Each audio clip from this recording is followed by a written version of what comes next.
बेतुका बयान देके हमारे देश में दंगा भड़काने वाला काम करते हैं। और एक बार हम चुनौती दे रहे हैं, अगर अब दंगा भड़का तो अब किसी को नहीं बख्शा जाएगा। ये हम खुली चुनौती सनातनियों की तरफ से दे रहे हैं। तो कह रहे हैं अल्लाह और ओम एक है। हाँ बिल्कुल, अब हम बताते हैं, क्या ही बताए, इससे बड़ा मजाक कुछ नहीं है। चलिए कोई बात नहीं, अल्लाह 786 और ओम एक है, ठीक है। अब आप पहले मुझे ये बताइए, आपको इसका क्या उदाहरण दे? धार्मिक उदाहरण सुनना पसंद करेंगे या साइंटिफिक उदाहरण? क्योंकि मदनी साहब को दोनों में से कुछ नहीं समझ आने वाला, इसलिए हम आपसे पूछ रहे हैं, आप बताइए। जमीयत उलेमा हिंद के राष्ट्रीय संरक्षक मदनी साहब का यह कहना है कि देश में, दुनिया में अगर कोई धर्म सबसे पहले आया तो वो आया इस्लाम।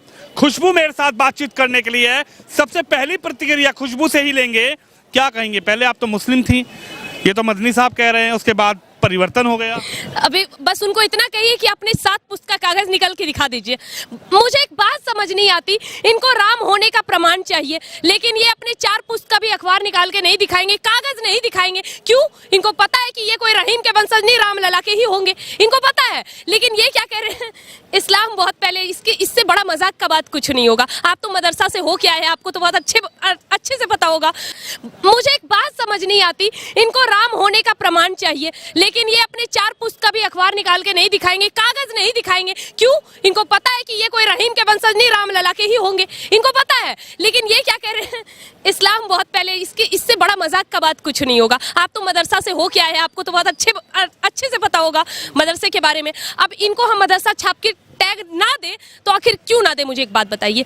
हमारे बिहार में एक कहावत है, अजल गगरी छलकत जाए, ये उसी किस्म के प्रजाति हैं। और यही लोग हैं जो वाकई में देश में जो कहते हैं ना अच्छे पक्के मुसलमान, इनके माथे में जहर घोलने वाले और कोई नहीं, यही है। क्योंकि सबको पता है सरयू नदी किनारे कितनी सिखा नोची गई है, हमें भी पता और आपको भी पता। और वाकई में इस्लाम इतना मजबूत होता ना तो ये औरंगजेब, बाबर और क्या नाम है इन जिहादियों का, ये आके यहाँ पे धर्म परिवर्तन नहीं करवाते, हमारे देश की संस्कृति को ध्वस्त नहीं करते, नालंदा विश्वविद्यालय को जलाते नहीं, हमारे देश में ब्राह्मणों की शिखा नहीं नोचते, जनेऊ नहीं जलाते।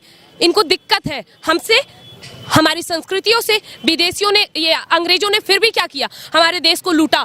यहाँ की नटराज की मूर्तियां, माँ सरस्वती की मूर्तियां ले जाके म्यूजियम में रख दिया, कम से कम सुरक्षित है। लेकिन इन लोगों ने क्या किया, हमारे सभी मंदिरों को तोड़ा, वहां मस्जिद बनाई। अब इन लोगों को आप क्या बोलेंगे? इनकी मानसिकता दर्शाती है किस किस्म के प्रजाति के लोग हैं।